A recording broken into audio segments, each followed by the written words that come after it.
বিভিন্ন মানুষও কিন্তু আশেপাশে থেকে মানুষ আসে। আর কি কি বার পুজো হয় গো দাদা, কি কি বার পুজো হয়? পুজো তো এখন ডেলি হচ্ছে, আচ্ছা, নিত্য পুজো রোজ রোজই পুজো হয়? রোজই এখন ডেলি পুজো হচ্ছে। জানুয়ারি মাসের 1 তারিখে বছরের প্রথম দিন পুজো হয়। আচ্ছা আচ্ছা। রোজ নিত্য পুজো হবে। আর এখানে কি মানে এই যে মন্দির উদ্বোধন হলো, কি মেলা ফেলা বসছিল? কদিন হয়েছে অনুষ্ঠানটা? তো 5 দিনের মতন অনুষ্ঠান হয়েছে, আপনারা দেখতেই পাচ্ছেন, সরাসরি আপনাদের দিকে দেখালাম এই ভিডিওর মাধ্যমে। আর মন্দিরের উপরটাও দেখতে পাচ্ছেন দুর্দান্তভাবে।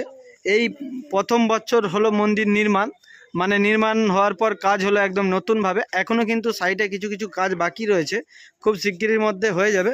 আর যারা আমাদের ভক্ত রয়েছেন, যারা সনাতন ধর্মের মানুষ রয়েছেন, আপনারা সবাই আসবেন এই মন্দিরে।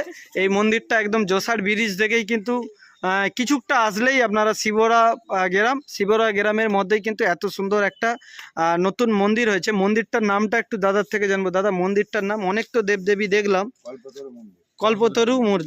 কল্পতরু মন্দির। এখানে কিন্তু দুর্গার থেকে সরস্বতী, লক্ষ্মী, আদার্স যাবতীয় কিন্তু সব দেবদেবী রয়েছে।